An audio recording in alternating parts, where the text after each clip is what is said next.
Welcome to CBAW Loves, a book club podcast from Community Building Artworks. I'm Seema Reza. And I'm Amelia Bain. Each episode, Seema and I will invite a rotating cast of fellow writers and artists to discuss a book that we love. We hope you'll read along and join the conversation.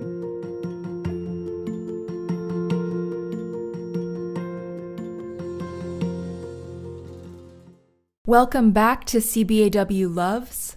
We're back with part 2 of our Listening in the Dark series. This week, we have a group discussion of the book with writers Tarfia Faizullah and Amber Flame and psychologist and visual artist Dr. Nisha Gupta. This was a conversation that my mind kept coming back to again and again. It covered dreams, time, our particular relationship to anxiety and intuition, and maybe a whole lot of other book recommendations. So we started the conversation with a kind of challenging question, which is, how do you each define intuition? So we'll get right into the conversation, which starts with Nisha Gupta offering her definition of intuition.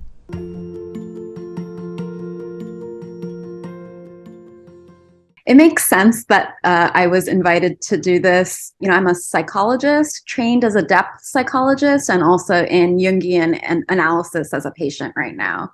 Learning about the wisdom of the unconscious and the irrational and the intuition has been really the focus of a lot of my personal and professional work. My life focus right now, it changes every year. Right now, it's really experimenting with the possibilities of my consciousness to really get to a better sense of what that deep know. So I would say intuition is a deep knowing, is what this deep knowing that comes from an irrational source, what it is, what it means, where does it come from, what is it saying, what does it mean about consciousness, and what's the magic and the possibilities of it, and how do we fight for that in a world and a society that only sees logic and rationality as a source of not knowing and knowledge. Yeah. So I would say this deep inner knowing is fascinating. And I'm really looking forward to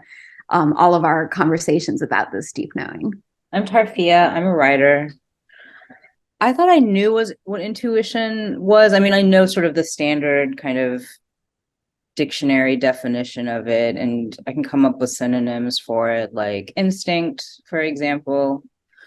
But I don't think any synonym really gets close to what my relationship to it feels like. To me, it feels like this well that I don't always have access to, but desperately need access to sometimes, because in reading this book, I was sort of thinking about the brokenness of my intuition too. And so I feel sort of like I love thinking about intuition, and I know it when I experience, like I understand my user experience of it, but I don't know that I can always access it. And I feel very lost when I can't, I guess. This is not an easy question. I'm Amber Flame. I'm a creator of many things. I keep coming back to like, it's the body, not the mind. It's the animal of us, or maybe even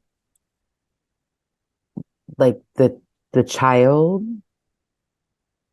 that's willing but also learning. The body is instinctual, intuitive. I mean, I think that was what was so interesting in this book, is how many times it came back to like my body was trying to tell me before I knew consciously, and that really resonated. So I think like the animal self is intuition, that knowing. I think it's actually really playful, maybe, and even fun, dare I say, pleasurable, except that we don't know how to play anymore. We've taught ourselves not to. So I was thinking about this thing too, about when it is play. And I think it was Samantha Irby's essay of where is the line between what is intuition and what is past trauma spinning up, or how do we parse that in a moment? I'm trying to think of what the difference is between an intuitive fear that's telling me something versus more of something I'm constructing. I keep going back to this deep knowing, like when I'm getting a sign or a message versus something I'm constructing. When I'm getting a sign or a message, there is like, it could be fear-based, but it's very calm and peaceful in its fear. It's just like, this is it. Then it's up to me to either ignore that message or act, or listen and trust it. But the experience of getting the message is a very calm, clear fear message of danger. And then there is another part of me that constructs fear with things like anxiety or rumination or wondering or going back and forth. And that is something I'm actually actively doing myself. So I just think, it's going a little bit away from the body, but a little bit more towards like, how do we trust our instincts, I guess? Yeah. And how do you assess what's a message to trust, maybe? I think the difference between like our true child self and tapping into our child self, though, is that we can now do a better job of protecting our space and holding our boundaries. We don't lose the wisdom that we gain from the trauma, from the lessons, from the consequences of trust. I really loved Samantha Irby's like call out, you know what I mean? It's like, how much of this am I still constructing in my head to create obstacles to my own enjoyment, essentially? And also, how much of it is real? It's very real. And I think of the Amy Poehler's one of like learning not to swing the arms, right? Or to never be taken from behind while swinging the arms again. And just that, like, how do we untie that part of it? Like, how do we, using the wisdom of what we know now, untie some of those responses and regain some of the like free joy? And I think I think that's the question. That's the question that I'm left with, having read it. That's the question that they're all tackling one way or another. How do we untie the like trauma response and gain back the pleasure of like that childlike, intuitive pleasure, joy? It's interesting to think of intuition as like the thing that keeps us from danger. What if the angle is like the thing that helps us tap into pleasure? But I don't know how. So the question is an open one. How? Yeah, I was just gonna ask how. How are you doing it? Tell us. I'm working on it. Seema and I spoke to Dr. Mindy Nettifee, and she said, like, I can figure out what it is for me, but I can't tell you what it is for you. It's different for everyone. And so that's, yeah, of course, because it's the most personal thing, but it's also like, well, tell me. Somebody tell me. Yeah. I was going to ask the question of everybody of like, how many of you grew up like deeply in touch with some kind of God or belief system? I was raised in a fundamentalist Christian church, so I had like a deep relationship with God and heard, we had conversations. So my intuition, it turns out, I just named God as a child. You know what I mean? Like it's I learned to suspend disbelief at a very, very young age and sustained it like throughout my whole childhood. And there's something about that allows me to remember what it is to hear the still small voice, because that's God, right? Like, and now it feels the same. I'm like, this is so interesting. I don't call it the same thing, but it's the same thing. Like, I just know some things.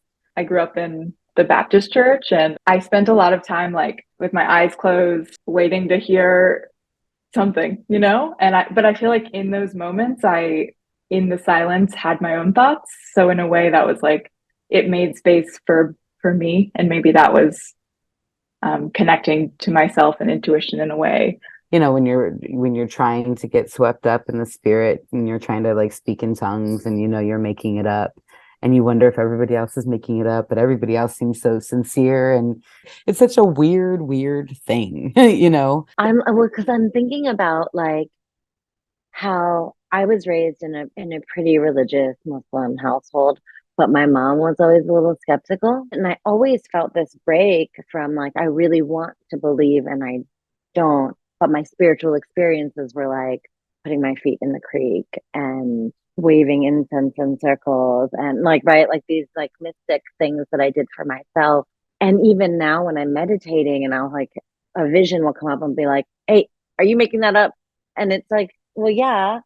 And also, yes, I'm making it up and also I'm seeing it. So Dr. Mindy Nettifee said, I'm a poet, and so metaphor is how, of course, it's going to speak to me. I'm going to look for the metaphor because that's the language I know, right? So it spoke to you in the language that you could hear. Right. I think that something I struggle with a lot, something that I think could be a blocker of intuition is perfectionism, which y'all kind of touched on a little bit. Just that, I feel like I've been stuck in this kind of perfectionist prove yourself mode for such a long time now. And I feel like the last couple of years, I've been really making a concerted effort to do what I think of as deprogramming all of this, like what I think of as like, maybe it's not bad or good programming, but faulty or not useful anymore or whatever. And just try to clear all this detritus, I guess, so I can have clarity, which I find just so difficult to access. And so I guess like for me, I've just been thinking about how that requires slowing myself down and sort of like getting out of fight and flight mode, which I find myself kind of clenched up all the time. And I'm getting clenched up around the idea of not doing something correctly or not doing it. Of course, I'm still listening to other people's voices, but now they're inside of me, so I'm just like, I just feel like I'm just like trying to tell all these other voices to shut the fuck up so I can hear myself.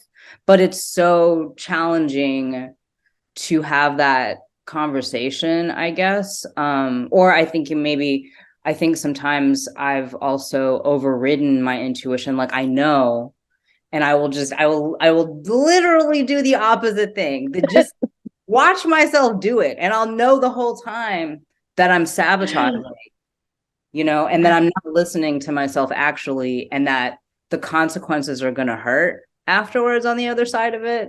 But I still do it anyway. So I think, I don't know, like I said at the beginning, like I think I'm trying to repair my intuition is what and I was really struck by how often in this book, vision and communication came up, both kind of separately. So I don't know, like I think about vision and communication a lot. It'd be great if I could get vision and communication in the same room and get them to talk to each other, because they feel, maybe that's what intuition requires, is just like, I don't know, getting these hoes in one room and making them do each other. I don't know. I can't figure it out. We're talking about the voice of God, so the mystical aspects, also the voice of the unconscious, which is written about in the book. But also lately, because I had these experiences that were, not just intuition, but were really about the future. And they were flashes of like, almost like memories of the future being sent to me in the same way the past memories are sent to me. And then another one was a very deep knowing bodily about the future. And also both of these things are contradicting logical evidence and reality in the present. And I'm at a standstill, don't know what to do. What it's made me do is, instead of focusing on the messages, focus on quantum physics and the theories that physicists are dealing with right now, which are talking about that what those moments were my future self talking to my present self. So flashes of my future self communicating, sending memories to my present self. I'm reading this book called Time Loops by Eric Wargo, and he writes about this in a really interesting way with a lot of research, basically saying that our lives are written. We don't have free will. When we're being spoken to, when that voice is speaking to us, when we're being experienced, through dreams, through whatever, that's our future self. And to Tarfia's point, what this has done for me and giving me comfort is just surrendering and not actually thinking I have much control, even if I think I'm sabotaging something right now. who actually knows? I get glimpses of some messages from the future. Eric Wargo says those glimpses of the messages from the future self aren't even they're not warning us so we can change the future. They're giving us glimpses into the future, and including future consciousness. So if we have a glimpse of like a future car wreck, what that is that we might have experienced a car wreck in which the worst possible scenario came to us, and that's being sent to us, but we survived the wreck. And that it's the glimpses of our future self just telling us this is in store for us in the future. And I don't know if I sound crazy. Here's the thing: when you experiment with consciousness like this, you feel crazy often. What has allowed me to feel better is that I am in a department of psychology that studies parapsychology. So we're all freaks. And building community helps, like exactly like this is, I think, what gives the courage to trust these voices that our rational, logical society doesn't take seriously. I'm just so hype about so many things you brought up because I think about time loops. I used to think that I had to sort of, I don't know, as an artist, I had to constantly reinvent everything. No, you just have to do the same thing over and over again. The change kind of happens in that action, I guess. And then I also think as a poet, I think often about poetry as a form of time travel and a form of like communing with your future and past selves, and also selves that you never were, but that you can feel somehow. I think about Anne Carson saying, writing, what is it? Something like, I can still feel that other day underneath this one. And so yeah, I love that you brought up loops, and Amber, I love that you brought up consistency, because I think both of those, they're the same thing, but there's one that is sort of quotidian, you know what I mean? There's some that there's a dailiness to physics that I think I just am now starting to think about in connection with each other. I think that like essentially astrology is teaching us the same thing, that it all loops and it's all sort of like, you know, variations on a thread, you know, like this energy leads to this kind of thing. And I take comfort in that as well. Like there is a surrender in that, or a receptivity of like, if things are bad, don't worry, it's going to change. And if things are good, don't worry, it's going to change. So you just kind of have to roll with it. But I love the idea of, I love the idea of like these flashes of insight are just like, hey, just a heads up, you're headed that way. You can try to resist, but it's going to happen. I think to Amber Tamblin's like first essay in the book, where she talks about this clock, the watch stopping, and it was about her friend dying. And it wasn't, oh, you can save your friend from dying. You know, this is a cautionary thing that you can change the future. No, it was a heads up, this is in the future. So that's it, right? And it led to a deepening and a reconnection, even if she couldn't make it to visit him. There was that moments of reconnection. And I thought that was really beautiful as like a message from the future self.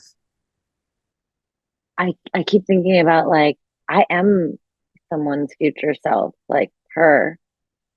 And what an idea to like, oh, maybe if I do that visiting, like she feels it back there. That gives me so much joy. The idea that I might be able to just sit here and catch like whiff of some memory of myself and like just visit her for a second. I have this weird confession, which is that I don't really believe in change. I believe in cycles, but I don't believe in change. And I think there are, you know, sort of different points in the cycle that you sort of find yourself.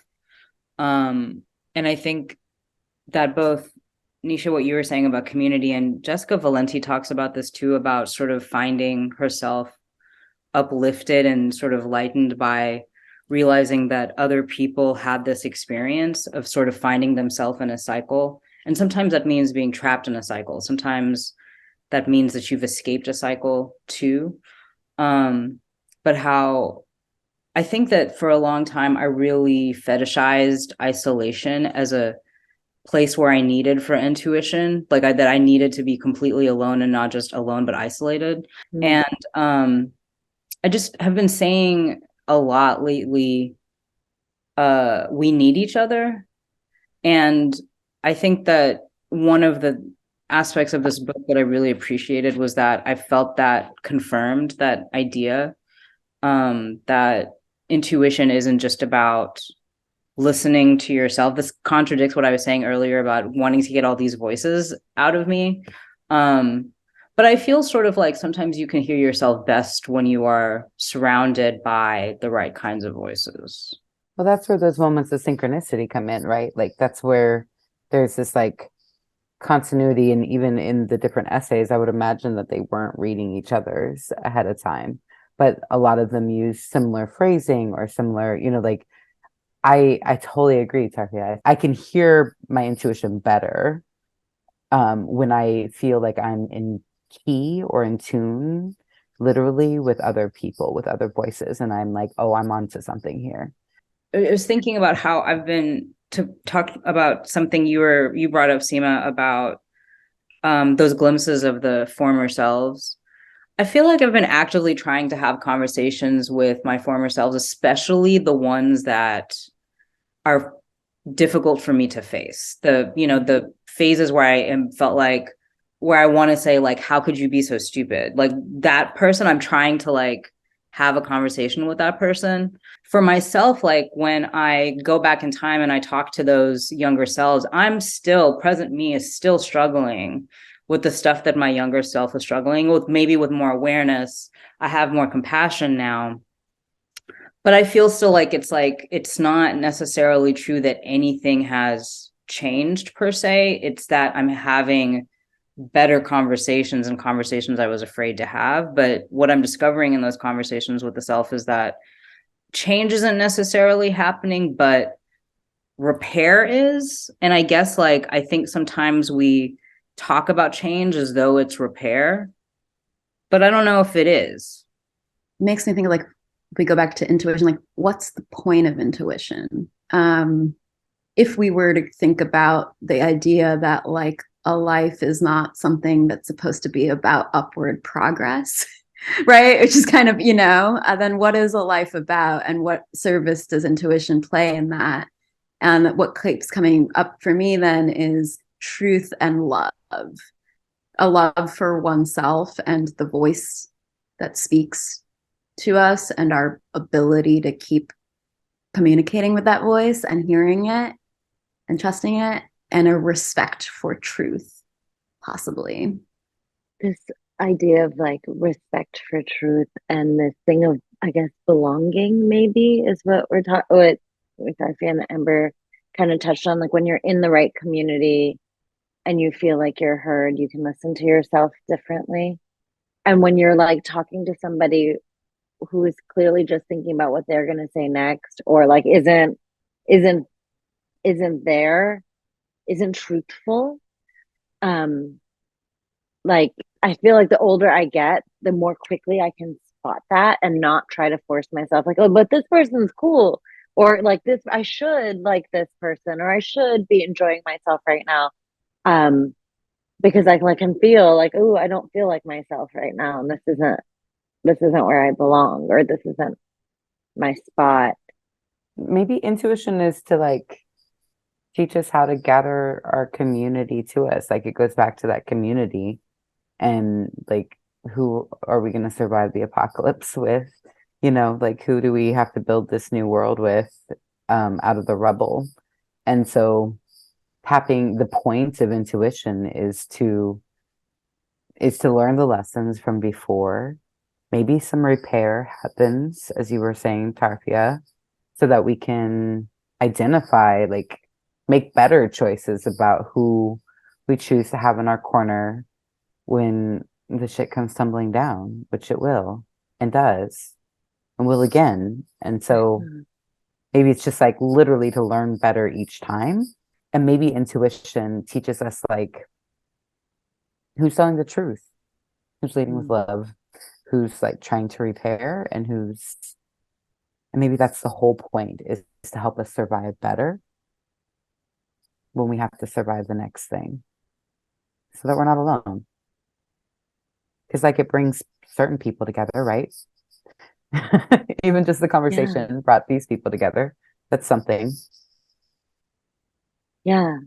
And so there's this large scale of like a apocalypse. And then there's the small scale, which is like tomorrow when I'm in conversation with somebody that's not resonating and remembering, like, okay, yesterday I articulated that in that space Mm. to myself and other people, and I'll do it faster. I'll survive it better. When Amber said the thing about maybe it's for community and connection, I thought of the contestant on Alone who could feel that her son needed her. It's not just how we protect ourselves, but it's how we protect each other. We can't exactly say how we know those things. And Ada Ramon's essay, which is more like the idea of like the dream is just a dream. It is an experience of its own, right? So like there are these examples of this sort of like real world impact of the intuition. Like, oh, she needed to just like call in the boats and go home. And then there's just like, no, you just had the experience. That's the experience. To Nisha's point, like there isn't something to do.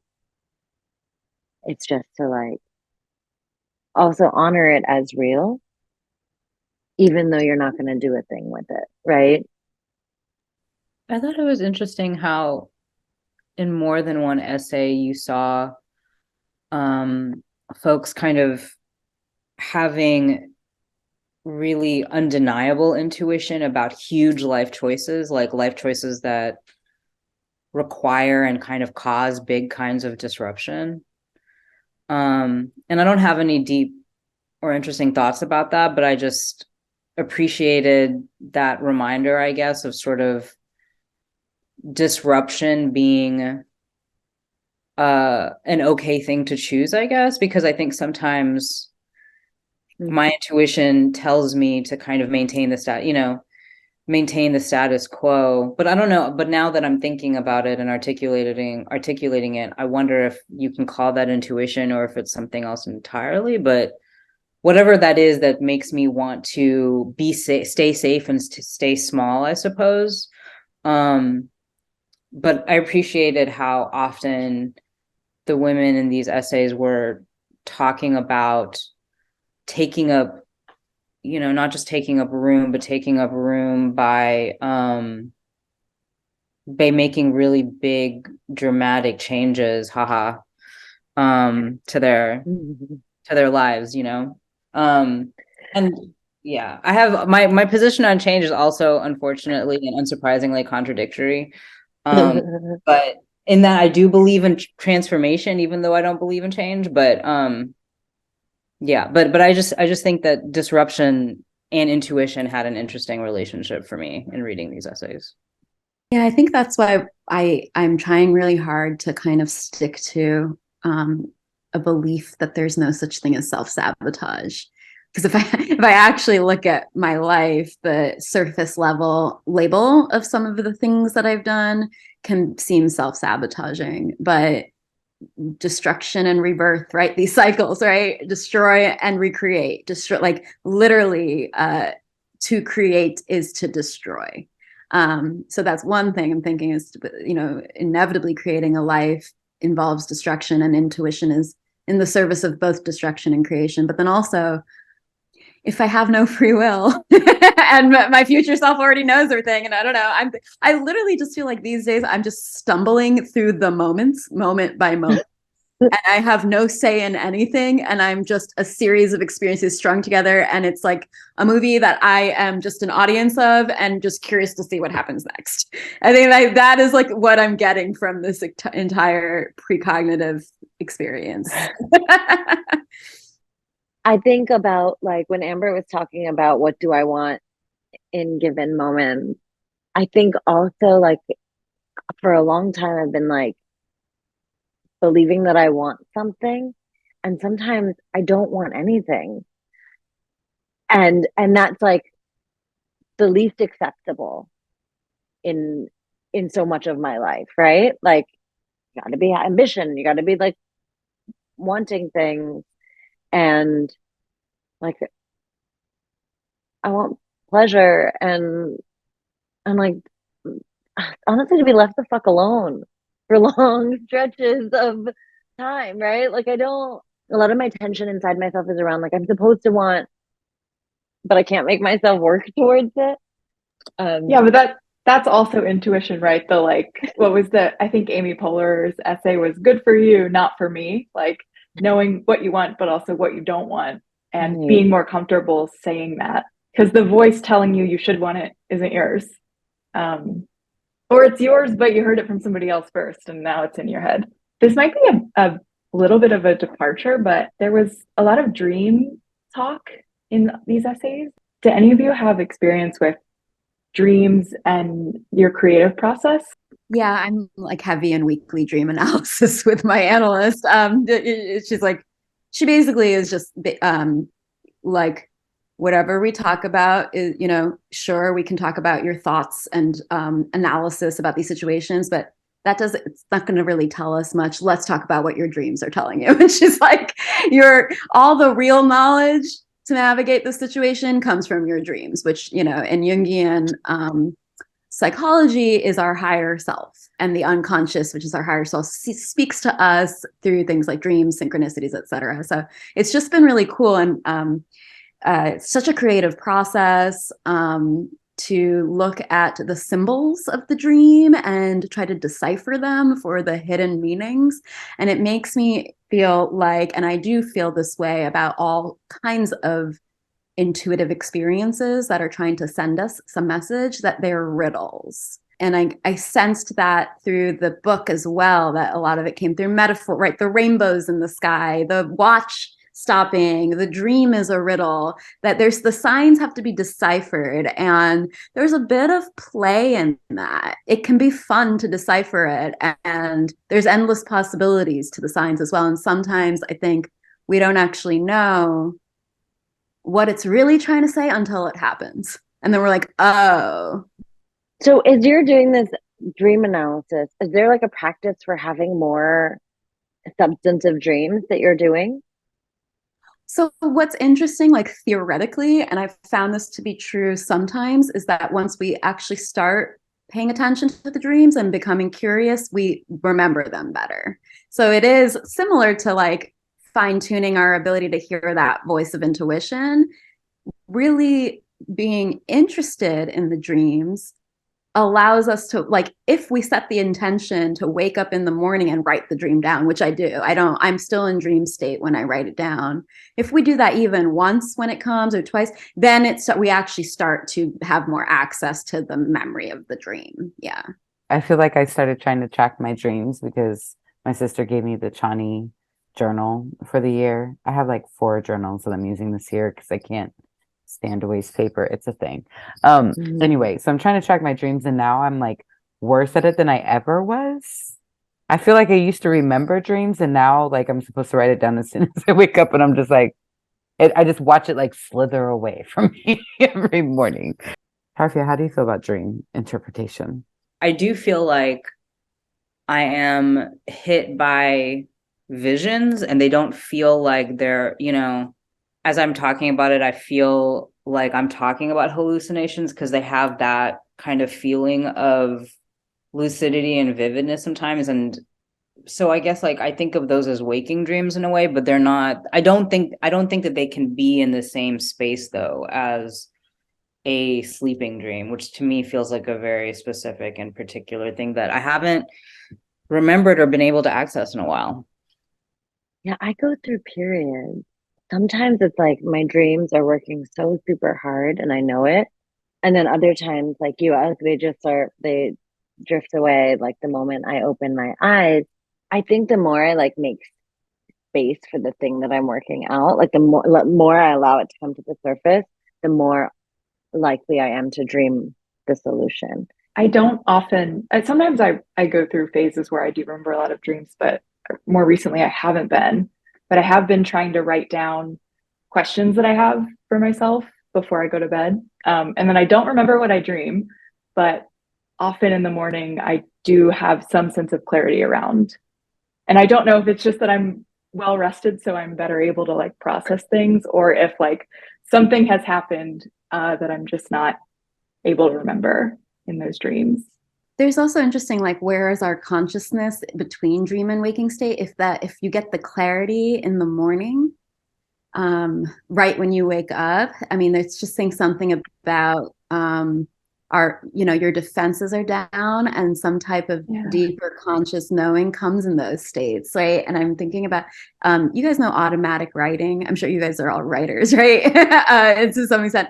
But have you heard of like morning pages? Which is but if you think about that as like the surrealist original intent of automatic writing, which was to channel the unconscious, to kind of get rid of all rationality, try to bracket rationality as much as possible and just automatic write for whatever, 3 pages, 10 minutes, with no attempt to control.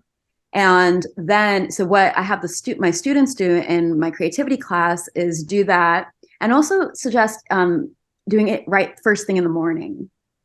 And but not just to get the gunk out, but to see the wisdom of the unconscious speak to us, and then to create a little found poem from the interesting phrases in the automatic writing that are the unconscious speaking to us intuitively about. And so I give a prompt, like, what I need to know is, and then they just go.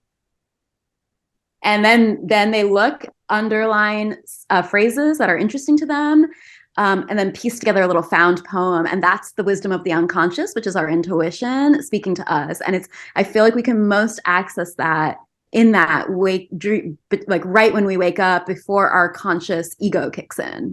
And I love that the shifting the intention from like from calling it gunk to calling it wisdom changes the whole damn thing. That was the intent of automatic writing. It wasn't, the morning pages is awesome as an exercise, but it's not to get the gunk out. It's to harness the wisdom of the unconscious. Yeah. Yeah. With morning pages, I know there's Julia Cameron puts like a big emphasis on like, put them away. Don't look at them. Don't ever, but for at least, 4 or 5 weeks. But it's interesting that it's like, no, that's where it is. That's the stuff. I always tell my students to put their work away, to put their writing away for a while for a similar reason, so that they can sort of see it with literally different eyes. And I'm just thinking about how I feel sometimes when I come across something I wrote a long time ago that is wiser than I feel that I am in the present moment, but it was something that I wrote during a phase in which I would not describe it as a wise phase. I would describe it as like me being naive and making terrible choices and whatever. So that really speaks to me in terms of that reminder that we actually do already know. It's just that we forget that we know. Because I'm teaching myself how to write essays by reading essays. This is the perfect book for me to read at this time because it's a collection. And I was thinking about how the poets talked about it, like Ada, talked about it much more like a poem, much more like, I hate show, don't tell, but like they were showing something, instead of here is the lesson learned from not trusting my intuition, or here is the lesson learned from trusting my intuition. It was sort of a different entry point, and it made me curious about like the value of listening. Nisha, you alluded to this too, like this idea that like claiming proudly that this is a part of my wisdom, this is a part of my knowing. That the essay that talks about like in academic circles, in certain circles, you don't want to say that you're intuitive. Like you don't want to mention any of this woo-woo shit because you will discredit yourself as a woo-woo shit person. And I just think it's really interesting to think of how practical it is. The stories that dreams have to tell us, like the way that Ada Limon talked about it, or recalling the Lydia's conversations about the hands, and the recalling these stories from this childhood and this child's perspective. Even that feels like a really useful reason to tap into intuition in a way that, besides like, because otherwise your body will revolt eventually. But else, like what else? Like I'm like, oh right, because I can write better poems, because I can be a more present mother, because I can engage in conversations like this, where I wonder, like, is it all predestined? And I'm just tapping into better messages from the future from future me, which leads to a story, right? Like that's a lot of content to write about. You want to hear something cool? In the Time Loops book by Eric Wargo, he studies creatives with precognition. He thinks that all, the intuitive, when you receive intuitive messages about what you're creating, like the verse just comes to you, or the whatever, right? Written by the muse, or that's literally your future self who has already produced the creative work.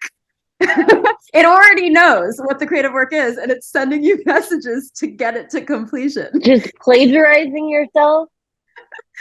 No, it's your future self just telling you, because the future, it's all time looped. It's all time looped. But who wrote it? Somebody had to write it.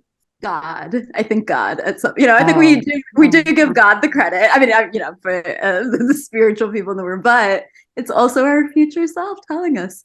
Like, so our future self tells this self, right? But this self is the one that writes it. So that's what it is, Amber. It's this in between self.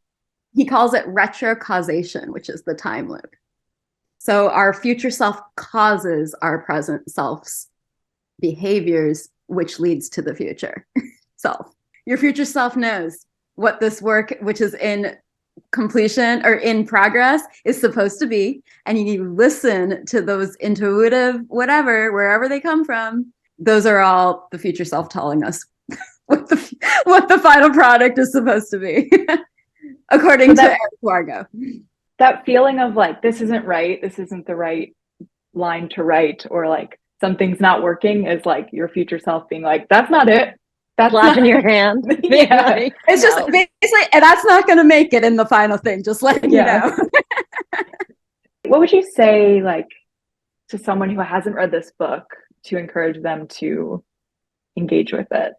Some of the best anthologies are the ones that ask a question that doesn't have one right answer, but that get you questioning your own answer to the question.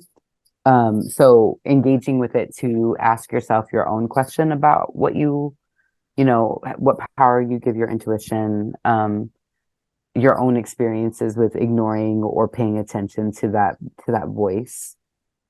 Is really, like, coming in with that kind of question will give you lots of different reflections to look at, to find yourself in. I think we owe it to ourselves to pay attention to what we're paying attention to think about what we know that no one else knows. And I think sometimes before you can do that yourself, it's nice to read other people's experiences of doing that. And like, many of these essays don't make it seem easy, like they are like, yeah, this shit's hard and I fought it.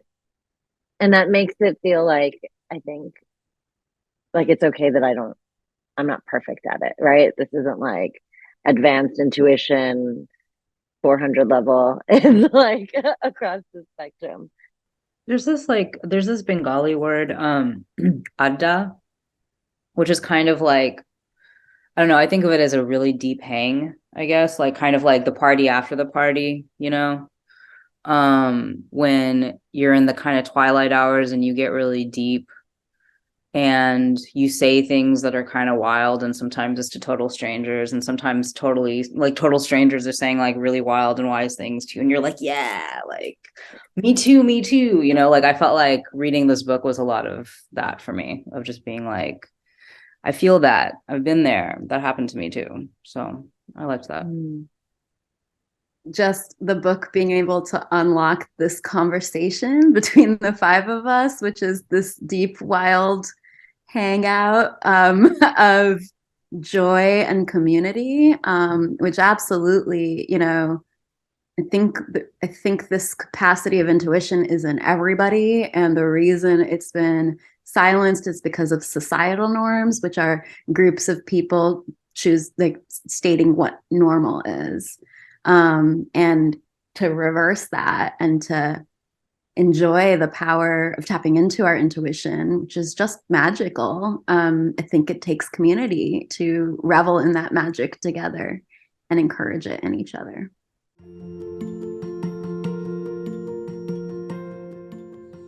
Thanks for listening to episode 2 of CBAW Loves. A huge and special thanks to Nisha Gupta, Tarfia Faizullah, and Amber Flame for being a part of this. If you'd like to be part of the podcast, you can email your thoughts about listening in the dark to cbawloves@cbaw.org. We'd love to hear from you. Next month, we'll be reading Who is Wellness For by Fariha Roshan. CBAW Loves is a community building artworks podcast produced by Amelia Bain. CBAW is committed to mission belonging, reconnecting veterans with their communities. For more information, visit our website, www.cbaw.org.